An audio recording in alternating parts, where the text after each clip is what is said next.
आदाब, नमस्कार। आप देख रहे हैं INN चैनल। मैं हूं शेख अहमद अली। इस न्यूज़ बुलेटिन में आइए नज़र डालते हैं दिन भर की बड़ी खबरों पर। शव्वाल का चांद नज़र नहीं आया। 2 मई बरोज़े पीर 30वां रोज़ा होगा और 3 मई बरोज़े मंगल ईद उल फितर मनाई जाएगी। इस बात का ऐलान मरकज़ी रुयत हिलाल कमेटी ने किया।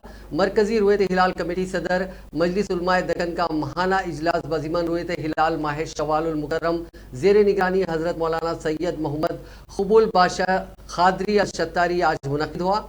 मरकज़ी रुयत हिलाल कमेटी ने ऐलान किया कि माह शव्वाल का चांद नज़र नहीं आया और चांद की नज़र न आने की इत्तला मुल्क के किसी भी इलाकों से मौसूल नहीं हुई। इस दौरान देवबंद और खरब जवार में भी ईद यानी शव्वाल का आज चांद नजर नहीं आया, जिसके बाद मुल्क के दीगर हिस्सों से राब्ता करके चांद की तस्दीक की गई, लेकिन कहीं से भी चांद की मुसद्दिक़ा इत्तलात मौसूल नहीं हुई।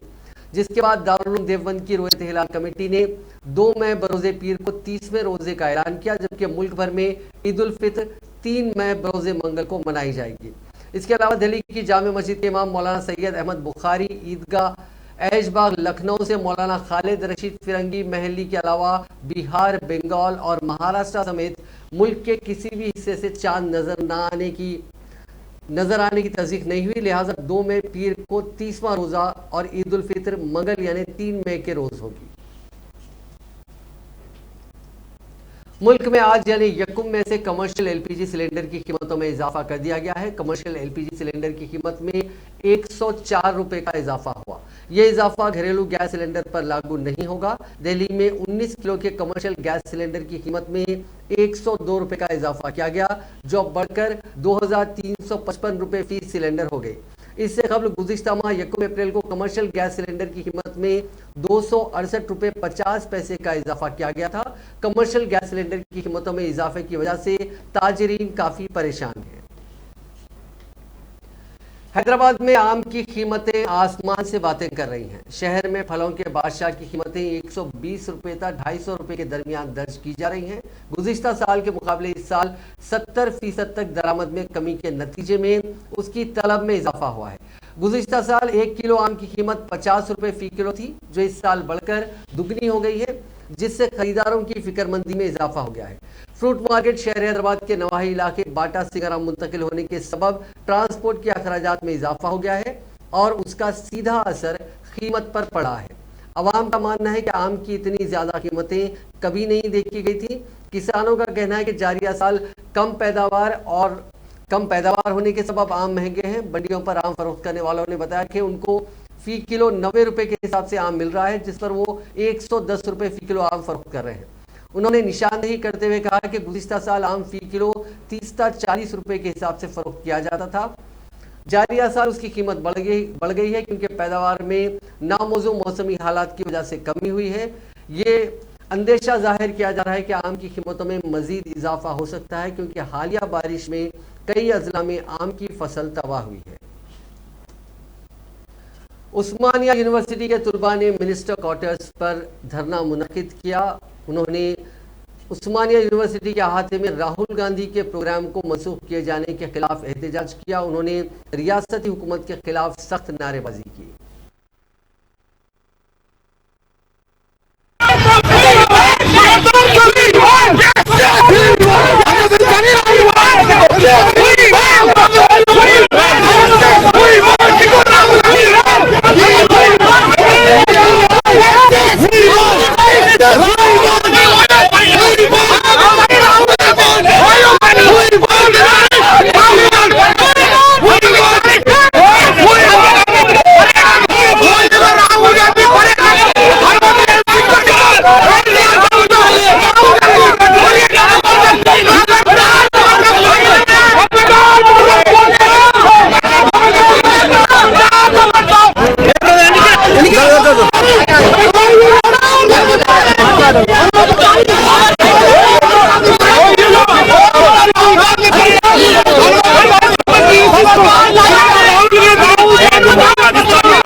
यूजीसी नेट अहलियत टेस्ट जून 2022 का नोटिफिकेशन जारी कर दिया गया है।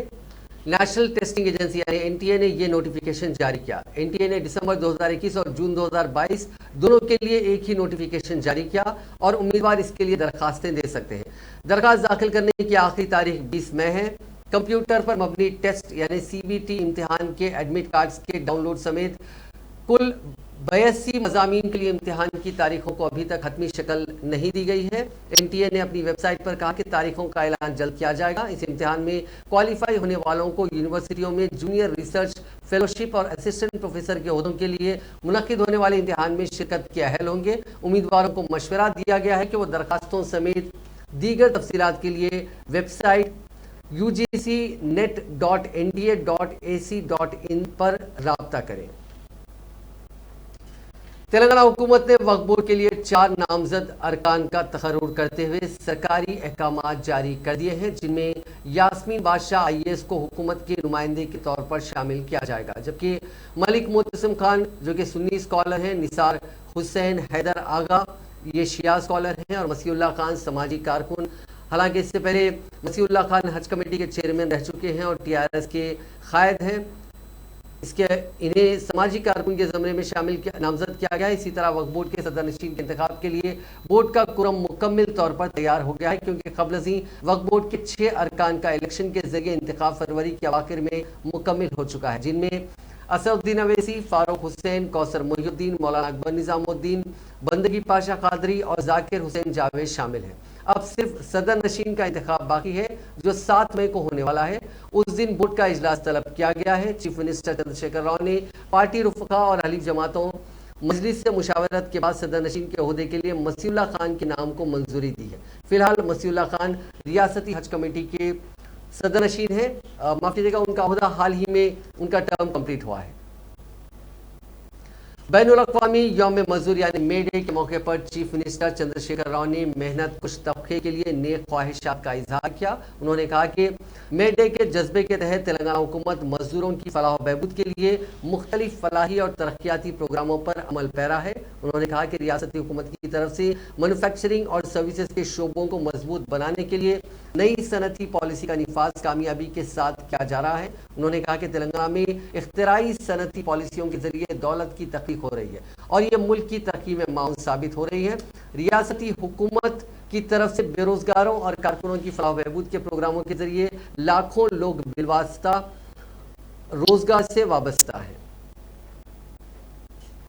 रियासत भर में मेडे तकारीब का इनेकाद निहायत ही जोश व खरोश के साथ रूबे अमल लाया गया। इस सिलसिले में रियासती हुकूमत की जानिब से रविंद्र भाती में एक तकरीब का इनेकाद अमल में आया, जिसमें वजीर लेबर मल्ला रेड्डी, वजीर दाखिला महमूद अली, वजीर अफजाइश मवेशियात तलसनी श्रीनिवास यादव, वजीर स्पोर्ट्स व सयाहत श्रीनिवास गौड़ और आला ओहदेदारों ने शिरकत की। इस तकरीब को रियासती वजीर तलसनी श्रीनिवास यादव ने मुखातिब करते हुए रियासत के मजदूर तबके को मे डे की मुबारकबाद पेश करते हुए बताया कि यकम में 1889 को कलकत्ता और शिकागो में मजदूर तबके पर चलाई गई गोलियों को भी याद किया जाता है। उन्होंने बताया कि रियासती हुकूमत वजीर आला KCR की क़यादत में मजदूर तबके की तरक्की और फलाह के सिलसिले में बड़े पैमाने पर इक़दाम करते हुए मजदूर तबके को बीमा पॉलिसी की सहूलत फराहम करने के अलावा बीडी वर्कर्स के वजीफे में इजाफा करने के इक़दाम किए।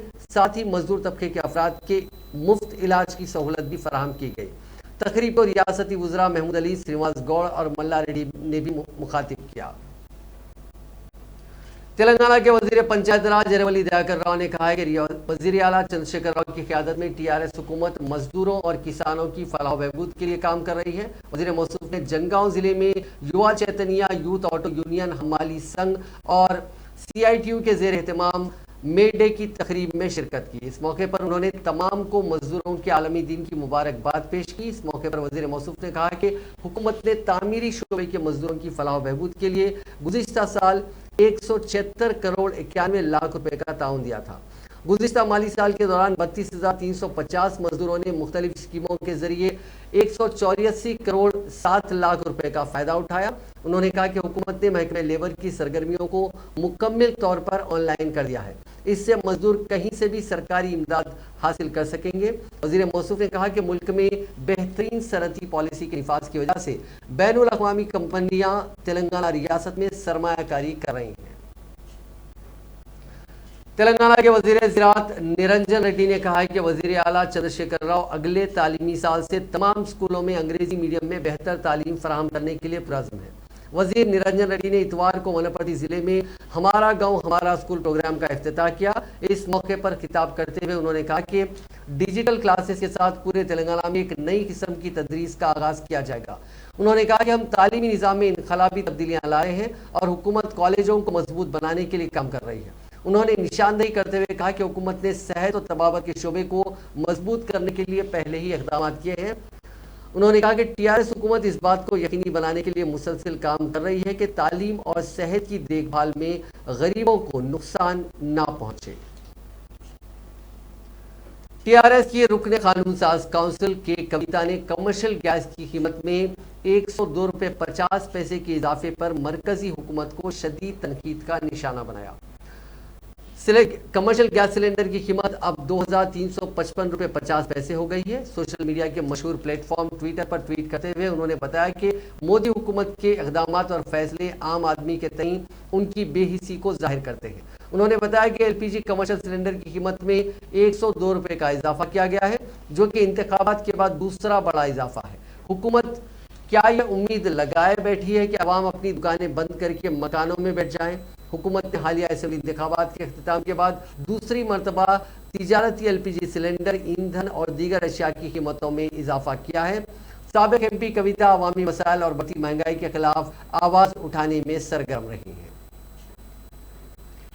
सदर रियासती बीजेपी और रुकने पार्लियामेंट बंडी संजय की पदयात्रा आज 18वें दिन में दाखिल हो गई। आज उन्होंने नारायणपेट के कई देहात की आवाम से मुलाकात करते हुए उनके मसाइल की जानकारी हासिल करने के बाद बंडी संजय और सीनियर बीजेपी कायद विवेक वेंकट स्वामी से मुखातिब करते हुए वजीर आला केसीआर पर इल्जाम आयद किया कि वो और उनके अराकीन खानदान आबपाशी प्रोजेक्ट्स के तामीरी कामों में बड़े पैमाने पर कमीशन हासिल किया और करोड़ों रुपए की बदनवानी में शामिल है। बंडी संजय ने बताया कि बीजेपी इख्तियार हासिल करने के बाद केसीआर और उनके अराकीन खानदान की बदनवानियों की तहकीकात करते हुए उन्हें जेल में डालेगी।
नाफिज करने की कोशिश करें।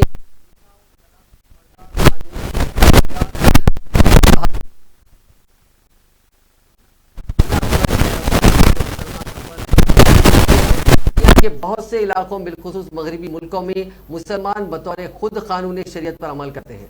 यहाँ तक कि अगर अदालत ने किसी औरत की तलाक का फैसला कर भी दिया तो मुस्लिम समाज उसे कबूल नहीं करता और कोई मुसलमान मर्द उस औरत से निकाह के लिए तैयार नहीं होता। लोग अपनी मर्जी से शरीयत के कानून पर चलते हैं। हमें हिंदुस्तान में भी मजबूती के साथ शरीयत पर कायम रहना होगा और अगर खिलाफ हो भी जाए तो उससे बचना होगा, चाहे इसमें हमारा माली नुकसान ही क्यों ना हो। हुकूमत जरूर कानून बनाती है और बना सकती है, लेकिन वो हमारे घर पहुंचकर हमें उस कानून पर मजबूर नहीं कर सकती। दीन पर साबित कदमी और अपनी रजामंदी से इस्लाम पर अमल ही हमारे मसाइल का हल है।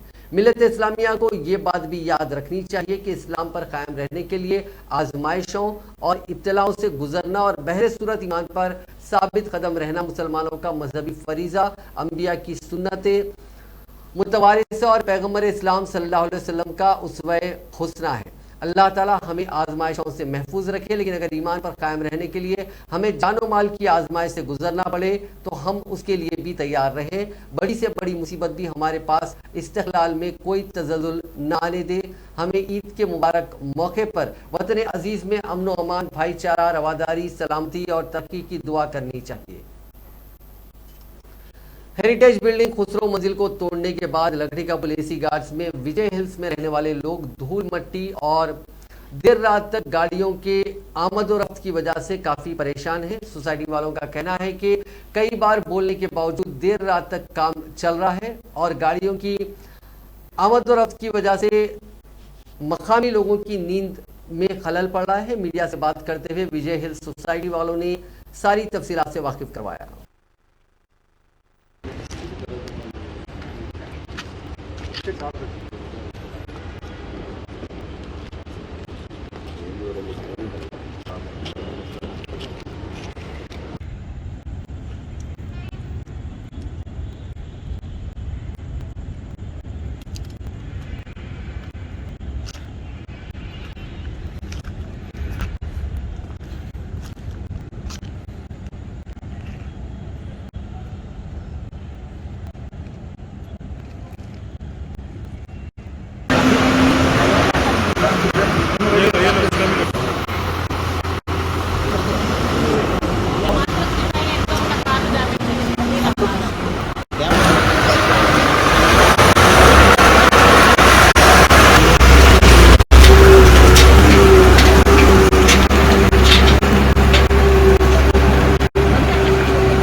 परसों बोलो तो 1 घंटे तक चले गए ना रात को, आप सुबह 6 बजे 7 बजे चले गए। एक ही बार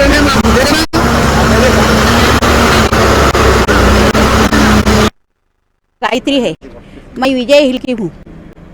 इधर कुशल मंजिल बोल के तोड़े तो हमारे को कुछ भी उन्होंने तोड़े तो मेरे को कुछ प्रॉब्लम नहीं है। प्रॉब्लम बोले तो सुबह में, शाम में, रात में, दिन में कुछ भी नहीं है। सारा दिन काम कर रहे। तो उनको पूछे तो सुबह में हम काम कर रहे, रात में भर रहे बोले। अब रात में हम सोना नहीं है, सोने का है ना, इसके लिए रात में काम नहीं करना बोल के बोले हम लोग। इसके पहले 3 बार बोले, इधर धूल धूम पूरा हो जा रहा था। थोड़ा पानी गिनी मार के थोड़ा ये करो बोले तो अच्छी बात है बोल के उन लोग हमारे को हटा दे रहे। उनको मालूम हो गया क्या है कि हम लोग निकल जा रहे, उनका कुछ भी ये नहीं होता। उन लोग बोलते और खामोश हो जाते बोल के। आज क्या हुआ, 2-4 दिन पहले क्या हुआ, नहीं हम टीमर ऊपर आने को नहीं देते 9 बजे के बाद। वो ना तो तुम दूसरा तरफ से लेके जाओ बोले तो हम पुलिस को भी दिए, उसको भी दिए, सब लोग आए तो उन लोग तरफ से बोले अभी ईद के बाद में कुछ ये करेंगे बोल के बोले। हम लोग अच्छी बात है बोल के बोले उन्होंने। आज ये कौन तोड़ रहे, बिल्डर तोड़ा होगा वाला बिल्डर तोड़ रहे थे। वो तो हमारे को दिख रहा नहीं है। तो अभी क्या प्रॉब्लम है? वो क्या प्रॉब्लम है बोल के वही चीज, दिन में रात में सुबह में कभी भी हमारे को नहीं है। धूल धूम, घर में बच्चे लोग रहते, बूढ़े लोग रहते, बीमार लोग रहते, उन लोग सोना नहीं है जरूरत भी सोना ना। 4 दिन पहले हम लोग रुका दिए, काम नहीं करना, ऊपर काम तुम नहीं करना बताओ, कर रहे सुबह करने दो, हमारे को कुछ भी प्रॉब्लम नहीं है। उन्होंने अंदर काम करे तो रात में नहीं करना, 9 बजे के बाद में, वो अपना प्रॉब्लम है। उसके बाद में अभी क्या हुआ? आज टीमर लेके आ रहा हूँ, हम बात कर रहे बोल के, नहीं ऐसा नहीं वैसा नहीं, माँ लेडीज को मारने तक आया। एक जने लॉरी ड्राइवर तक आज ऊपर आ गया। परसों बोला था मैं नहीं है, मैं काम वाला हूँ, मैं वो हूँ बोल के ठंडा हो गया था। आज उसको जोश आ गया, वो एक आया बोल के जोश आके वो भी मेरे को गेट निकाल के ये करे तो धक्कल दे रहा मेरे को गेट से। ऐसा हो गया। हम लोग सब लोग पुलिस में कॉल करे, 100 को भी कॉल करे, ऊपर वर्ग को कॉल करे, सबको कॉल करे तो सब पुलिस आए। आने के बाद में हमारे को अंदर आज नहीं देते, ईद तक हम लोग ये नहीं देते। ईद के बाद में तुम आके कुछ भी कर लो। आज तो हम लोग आए, पुलिस लोग आए, हो गया। अब कल का क्या है भगवान जाने। गायत्री है, मैं विजय हिल की हूँ। इधर में रेपली रेलवे स्टेशन के हुदूद में शोहर की आंखों के सामने बीवी की इज्तिमाई अस्मत दरी का वाकया पेश आया। मज़ाहमत पर शोहर पर हमला किया गया। तफसीलात के मुताबिक मुतासिरा और उसका शोहर कल शब रेलवे स्टेशन पहुंचे और रेलवे प्लेटफॉर्म पर ही सो गए। 3 अफराद ने उनको प्लेटफॉर्म से घसीट कर ले जाकर उस खातून की इज्तिमाई अस्मत दरी की। उन्होंने बीवी को बचाने की कोशिश करने वाले उसके शोहर पर हमला कर दिया। मुतासिरा और उसके शोहर के इसका ताल्लुक ओडिशा से है और ये दोनों मजदूर हैं। पुलिस ने मुलजिमीन की शिनाख्त पर प्रकाशम जिले के एर्रमगुंडा पालम के रहने वालों के तौर पर की है। पुलिस ने इस सिलसिले में एक मामला दर्ज करके जांच शुरू कर दी है। अस्पताल के इंतजामिया की लापरवाही के नतीजे में मरीज की मौत का इल्जाम लगाते हुए उसके रिश्तेदारों ने अस्पताल में तोड़फोड़ की। ये वाकया तेलंगाना के जिले जगतियाल में हफ्ते की शब पेश आया। जराये के मुताबिक 35 साला मधुकर जगतियाल टाउन के एक प्राइवेट अस्पताल में जेर इलाज था, क्योंकि उसने अरकान खानदान के साथ ज़ायद तादाद में गोलियां खाकर खुदकशी की कोशिश थी। उसके अरकान खानदान ने उसको प्राइवेट सिग्मा अस्पताल मुंतकिल किया। उसकी हालत के संगीन होने पर अस्पताल की इंतजामिया ने अरकान खानदान को मशवरा दिया कि वो उसको दूसरे अस्पताल मुंतकिल करे। डॉक्टर्स के मशवरे पर उसके अरकान खानदान ने उसको दूसरे अस्पताल मुंतकिल किया, जहां उसको मुर्दा करार दिया गया। इस वाक़े पर बरहमी का इजहार करते हुए उसके अरकान खानदान ने प्राइवेट अस्पताल के सामने और अस्पताल में फर्नीचर को नुकसान पहुंचाया। हालत नशा में एक शख्स ने मंदिर में चोरी की। ये वारदात तेलंगाना के जिले रंगारेड्डी के काटेधन के एक मंदिर में पेश आया। ताहम ये वारदात वहां लगे सीसीटीवी कैमरे में कैद हो गई। चोरी की इस वारदात की शिकायत मंदिर के जिम्मेदारों ने पुलिस से की, जिसके बाद पुलिस ने मंदिर के अहाते में लगे सीसीटीवी फुटेज का जायजा लिया। इस फुटेज के जायजे की बुनियाद पर पुलिस ने चोर की शिनाख्त काटेधन हाउसिंग बोर्ड के रहने वाले कुमार के तौर पर की। उसके कब्जे से 26,000 रुपए की रकम जब्त कर ली गई। इस सीसीटीवी फुटेज में दिखाया गया कि ये चोर मंदिर में दाखिल होकर उसकी हुंडी में रखी रकम की चोरी कर रहा है। पुलिस ने इस सिलसिले में एक मामला दर्ज कर लिया है। तेलंगाना के भद्राद्री कोत्तागुडम जिले में सड़क हादसे का शिकार कार में बड़ी तादाद में गांजे का पता चला, जिसको पुलिस ने जब्त कर लिया। जिले के सारापा काला भद्राचलम ब्रिज के हुदूद में जाने के दौरान उस कार के ड्राइवर ने उसका तवाजुन खो दिया और ये कार उलट गई और उससे ममनुआ शहर के कई पैकेट्स का पता चला, जिसके साथ ही मकामी अफराद ने फौरी तौर पर पुलिस को चौकस किया। बाद पुलिस ने वहां पहुंचकर कार समेत गांजे को जब्त कर लिया। इस हादसे के फौरी बाद कार ड्राइवर के साथ साथ कार में सवार अफराद फरार होने में कामयाब हो गए। पुलिस ने इस सिलसिले में एक मामला दर्ज करके जांच शुरू कर दी। तेलंगाना के भद्राद्री कोत्तागुडम जिले में पेश आए सड़क हादसे में एक शख्स हलाक हो गया। यह हादसा जिले के एलुंदु इलाके में कल शब उस वक्त पेश आया जब तेज रफ्तार ऑटो ट्राली ने बाइक को टक्कर दे दी। इस हादसे के सबब बाइक पर सवार शख्स शदीद जख्मी हो गया। इत्तला मिलते ही पुलिस वहां पहुंची, जिसने जख्मी को खम्मम के सरकारी अस्पताल मुंतकिल किया। ताहम उसकी इलाज के दौरान मौत हो गई। महलूक शख्स की शिनाख्त डीएसपी के गनमैन के तौर पर की गई। पुलिस ने सिलसिले में एक मामला दर्ज करके जांच शुरू कर दी है। नायब सदर जमहूरिया एम वेंकैया नायडू ने आज आला तालीम को दही इलाकों में ले जाने और ज्यादा जामे और मसावी बनाने पर जोर देते हुए कहा कि तालीम इंसानी तरक्की, मुल्क की तामीर और खुशहाल और पायदार आलमी मुस्तकबिल की तश्कील में कलीदी किरदार अदा करती है।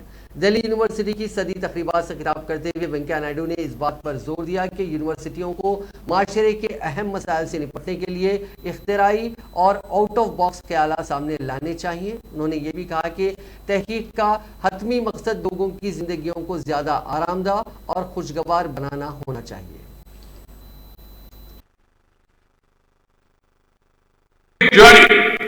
Each milestone we achieve reminds us of the many more milestones that we need to travel. We have still to go a long way. The thrill is when we keep the transformation going. As the ancient Vedic saying goes, charai veti, or keep moving. So this is what has been given to us. What we should avoid is stagnation, being satisfied with what has been achieved. We should constantly reflect on the changing world and reshape and regenerate our institutions. The world is changing faster. Globalization is a reality. Climate change also is a reality. So these challenges, as I told you, poverty, illiteracy, urban-rural divide, discrimination on gender, social discrimination. These are the challenges we have. For that, the leadership should come from the institutions of knowledge, universities. I'm happy we have the education minister here. The blueprint that is placed before the nation in the National Education Policy is a far-sighted document that is set to revolutionize the educational landscape of the country by making teaching and learning holistic in true sense. With the NEP's emphasis on interdisciplinary learning, research and knowledge generation, multilingual education is also important policy initiatives. The education scene all over the country is in for a major transformation. In particular, it emphasizes the role of importing education in one's mother tongue. I am very keen about it. Students, if they learn early their basic education in mother tongue, they will be able to grasp it. If it is taught in other tongue, other language, foreign language, it will first they have to learn the language. नाज़रीन, इस news bulletin में बस इतना ही। आप देखते रहिए INN channel.